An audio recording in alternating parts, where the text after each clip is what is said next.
सुना दे, प्रवचन सुना दे, फिर भजन चलन दो बीच में।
थोड़ी सी रामायण की बात करते हैं।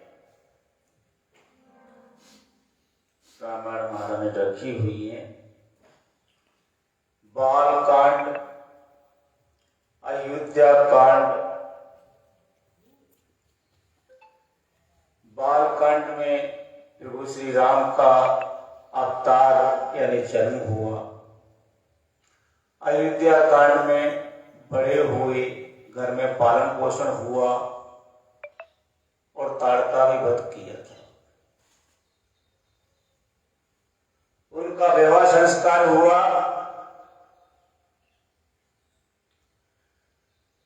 और उसी में वनवास भी हो गया। हुआ अयोध्या कांड में। उसके बाद में कौन सा कांड आता है? किष्किंधा कांड। यही आता है, दूसरा आता है आरण्य कांड। हाँ, आरण्य कांड आता है, फिर किष्किंधा कांड आता है। आरण्य कांड में होता है वनवास।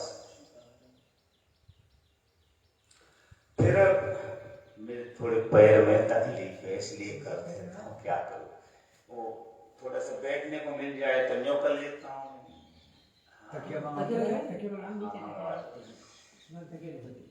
आरण्य कांड के बाद में किष्किंधा कांड। किष्किंधा कांड में सीता हरण हो जाता है।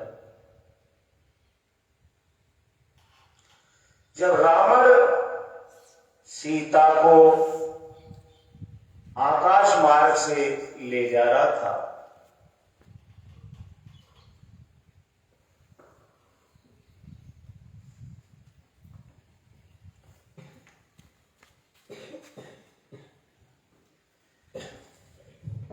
तो उसकी आवाज को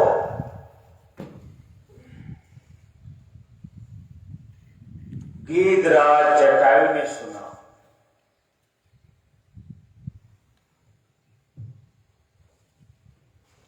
गीत राज जटायु ने देर ना करके तुरंत दौड़ा, किसी अवला को जबरदस्ती उठा के ले जा रहा है रावण। उन्होंने ये भी नहीं सोचा कि मेरा क्या होगा, रावण से युद्ध करूंगा तो मारा भी जाऊंगा। उसने एक नारी की जान बचाने के लिए रावण से भिड़ गया।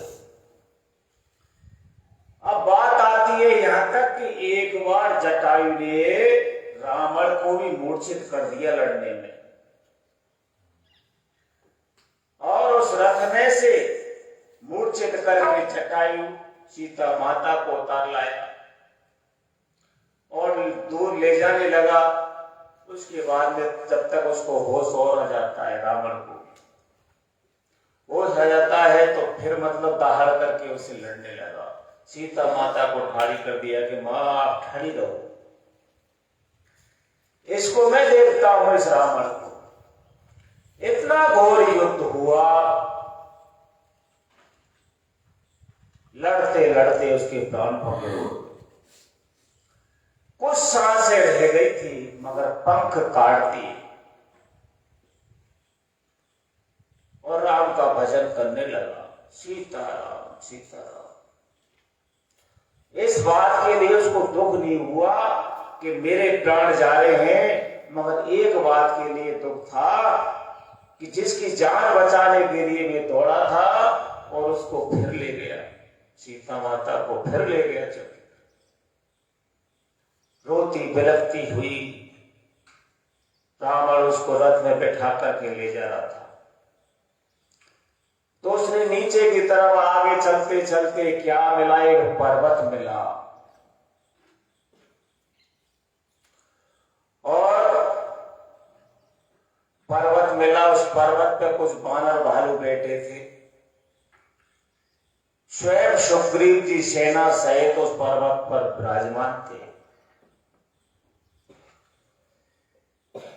सुग्रीव की नजर ऊपर पड़ी,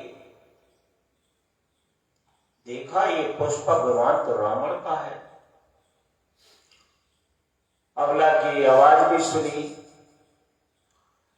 रोते बैठते हुए सीता ने देखा कि हो सकता है मेरी मदद करने के लिए आ जाए, मगर कोई नहीं आया। तो उसने अपने कुछ आभूषण जल्दी से उतार के नीचे पटक दिए, कपड़े में बांध के। सुग्रीव ने कहा कि हनुमान देखना ये क्या गिरा है ऊपर से, कि महाराज कुछ आभूषण है। संकेत लग गया। सुग्रीव उनको देखता रहा, सोचता रहा, मगर ये नहीं सोचा कोई संकट में है। सोचते विचारते काफी समय हो गया, जब तक रावण निकल चुका था उस जगह से। ये हुई किष्किंधा की बात। उसके बाद में आता है सुंदरकांड। जहां कहीं भी रामायण होती है, कहता भाई अभी इतने कुछ समय और बाकी, सुंदरकांड का पाठ कर दो। यह कोई नहीं कहता कि लंका कांड का पाठ कर दो। इसका कारण क्या है? हाँ, एक कारण है। गल्ले बताते हैं कि हनुमान जी बहुत प्रसन्न होते हैं। इंसान अपनी बड़ाई सुन के खुश हो सकता है, मगर अपने स्वयं हनुमान जी बड़ाई सुन के खुश नहीं होते।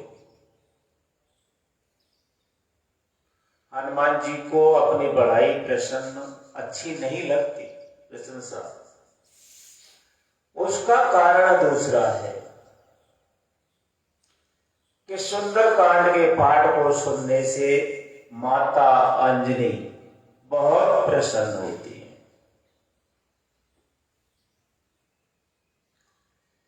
कोई भी बालक माता को प्रसन्न होते हुए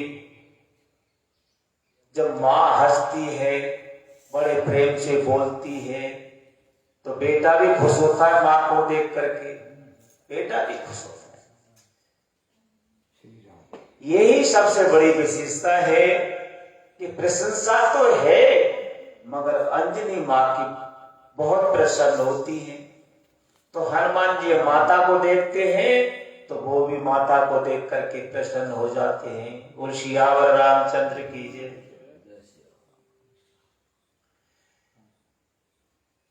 इसलिए अति सुंदर है उसका नाम सुंदरकांड। जय हो गुरु। सब कांडों में सुंदर कांड है, इसीलिए प्रसन्न है। उसके बाद में आता है लंका कांड। लंका कांड में विशेष बात क्या बताई गई है कि लंका में राक्षस रहते हैं, वे कभी सोचा विचारी करते ही नहीं है। वे कभी सोचा विचारी नहीं करते, वो तो मारते हैं और खा जाते हैं।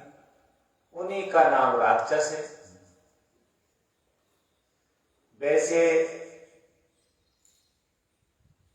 ये जो ट्रक गाड़ी घोड़ान पे कुछ राक्षसों के फोटो बनाए जाते हैं, एक मुंडी सी बनाते में और सींग लगा दे। राक्षसों के क्या सींग होते हैं? नहीं होते हैं।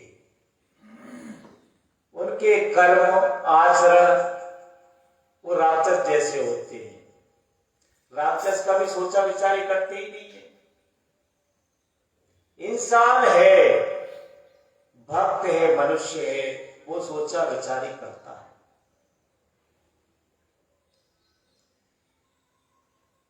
तो राक्षस जब हनुमान जी का युद्ध हुआ, हनुमान जी लंका में पहुंच जाते हैं माता की सुध लेने के लिए।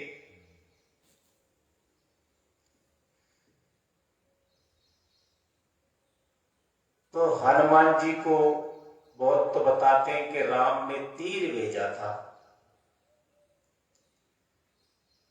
अपनी अपनी व्याख्या है, पर मेरे अनुसार हनुमान जी को एक भक्त शिरोमणि, एक संत के रूप में भेजा था। मगर ये आदेश तो सुग्रीव ने दिया था हनुमान जी को, राम जी ने नहीं दिया था। हनुमान जी जब गए, हनुमान जी एक संत हैं, सच्चे संत। वहां पहुंच जाते हैं, पूरी रात में, पूरी यानी रात भर में पूरी लंका को ढूंढ लिया, लंका को घूम लिया, मगर सीता माता का कहीं पता नहीं लगा। हनुमान जी की नजर एक झोपड़ी पे पड़ी। बताते हैं कि हम रावण की लंका तो सोने की थी, मगर उसमें भी एक झोपड़ी बनी हुई थी बीच में। चारों बगल मकान बना हुआ है, तो मगर बीच में तो जगह खाली होती है। उसमें भी एक झोपड़ी बनी हुई। हनुमान जी आश्चर्य में पड़ गए कि इतनी बड़ी लंका में झोपड़ी बनी हुई है। देखा और झोपड़ी को अफसोस में पड़ गए और खुश भी हुए, प्रसन्न भी हुए। क्यों हुए? झोपड़ी को देख करके नहीं, उस झोपड़ी पे लिखा हुआ था जय श्री राम, कि राम भक्त इस लंका में भी रहता है, लंका के बीच में भी रहता है, जैसे 32 दांतों के बीच में एक जीव। सुबह होने का ब्रह्म मुहूर्त का टाइम था। हनुमान जी ने दरवाजा खटखटाया। ब्रह्म मुहूर्त में विभीषण जी भी जाग जाते थे। वो कुटिया विभीषण जी की थी। विभीषण जी ने अपना गेट का दरवाजा खोला और जय श्री राम, जय श्री राम दोनों बगल से राम के। विभीषण जी पहचान गए। विभीषण जी में भी एक अंतर्दृष्टि की शक्ति थी। प्रभु राम के नाम की क्या हो प्रभु, बताया था कि सीता माता लंका में नहीं है, अशोक वाटिका में है। हनुमान आप तुम वहां जाओ। वहां गए सीता माता। अब सोचा कि दर्शन करूंगा, दर्शन तो कर लिए, मगर सीता माता ने मैं तो कभी देखा नहीं और मैंने वो देखी नहीं। मगर हनुमान जी तो अपने प्रताप और बल से पहचान गए कि करा क्या जाए। एक वृक्ष में चढ़ गए और उसका नाम है अशोक वाटिका। अशोक वृक्ष था, ऊपर चढ़ गए। छोटा सा रूप बनाया था बानर का, अंगूठी, मुलाकात भी हो गई, सारी बात हो गई। भूख लगी, कुछ फल खाए तो राक्षस मारने आए। जब एक भूखे आदमी को भोजन करते हुए देखा नहीं गया और मारे पीटी करने शुरू करे तो हनुमान जी ने भी अपना मतलब घोटा चला दिया। यहां तक कि रावण के भाई, रावण का अक्षय कुमार पुत्र था, उसको भी पहुंचा दिया ऊपर। तो कुल मिला के सोचा बेचारी कुछ ही नहीं की। हनुमान जी से ये भी नहीं पूछा कि तू क्यों फलों को खा रहा है, क्या है, कहां से आया है, बस मारा पीटी शुरू कर दी। तो हनुमान जी ने अपनी गदा चलाते।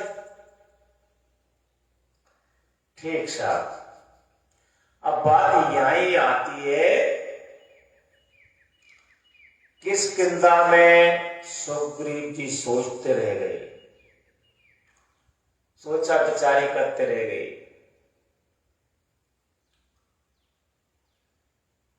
तो यानी थोड़ा आगे बढ़ना चाहिए, पहले सोचना चाहिए, विचार भी करना चाहिए, मगर उसके प्रति कार्य करना चाहिए। इतने नहीं कि सोचते रहें तो मूड़ी खोपड़ी और बह जाएगी। सोचो, मगर कम मात्रा में सोचो, काम चलाने के लिए कि भाई इस काम को हम करें या नहीं करें। करें, करो, फल की प्राप्ति मत करो, फल तो मिलेगा अवश्य। किसी भी देवता का व्रत करते हैं कि साहब, वैसे तो व्रत आत्मा शुद्धि के लिए किया जाता है, आत्माओं की शुद्धि के लिए, विकार दूर करने के लिए। मगर किसी देवता का नाम लेकर के व्रत करते हैं तो उससे मनचाहा वरदान मिलता है। और मैं झूठ नहीं कहता, ये शिव पुराण में कहा गया है। गल्ले कहें कि ब्याह ना हो, ब्याह हो जाए, शंकर भगवान के व्रत करो। गल्ले के मत्स्य हिजामे शंकर भगवान के व्रत करो। ये मत करो, आप किसी भी देवता का व्रत करो, फल की इच्छा मत करो। अपने मुंह से उच्चारण कर दो कि हे प्रभु, मेरे ये परेशानी है, अगर हो जाए तो दूर कर देना। आगे जैसी इच्छा, मैं तो अपने कर्म को कर रहा हूं बस। जरूर कोई भी देवता के व्रत खाली नहीं जाते, उसका फल अवश्य मिलता है। कोई भी पुण्य कार्य कर लो, उसका फल अवश्य मिलता है। यानी लंका कांड, लंका में कर्म करते हैं मगर सोचा विचार नहीं करते। अगर वो सोच विचार के कार्य करें तो वो ही सुंदर कांड है।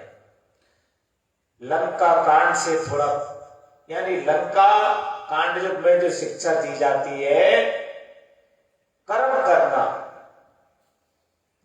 मगर कर्म जब करो पहले इसको सोचो कि ठीक है या नहीं।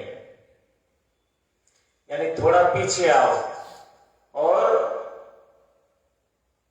किष्किंधा कांड, यानी थोड़ा आगे बढ़ो तो सुंदर कांड आएगा। उसी का नाम सुंदर कांड है। एक जगह दीवार पे लिखा हुआ मिला,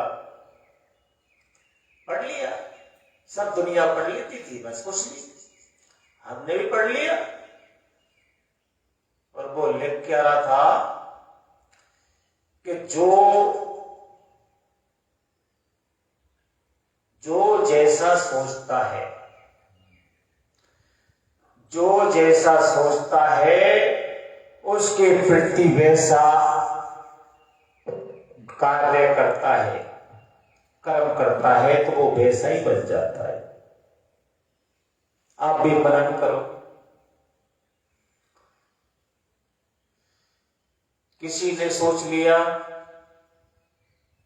कि मैं थानेदार बन जाऊं, कि कलेक्टर बन जाऊं, बढ़ जाऊंगा।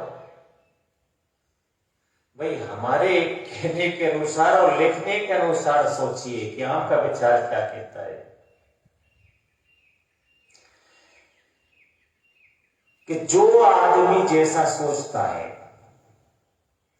उसके प्रति वैसा कर्म करता है, वह वैसा बन जाता है। मेरे हिसाब से तो सही है। भाई सोच लिया, मैंने जो व्याख्या दी वो कुछ हटके है, सोच लिया, उसके प्रति वैसा कार्य किया, जो कर्म होता है वो किया, वो वैसा अवश्य बढ़ेगा।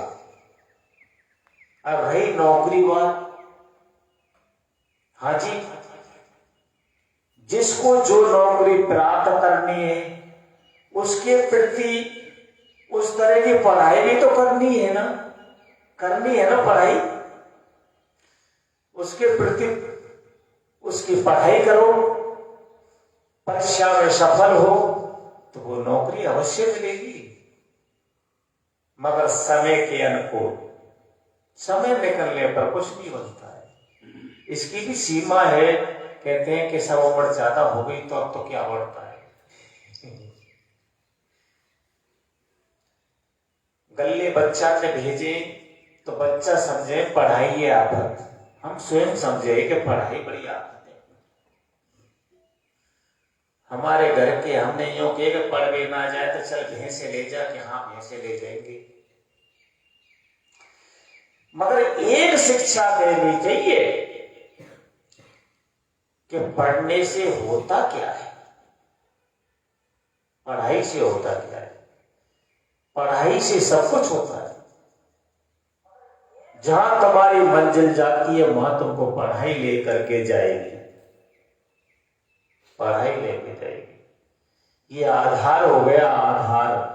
और उस जो कर्म बनता है वो कार्य करना चाहिए। और सियावर रामचंद्र की अब भजन सुनावे।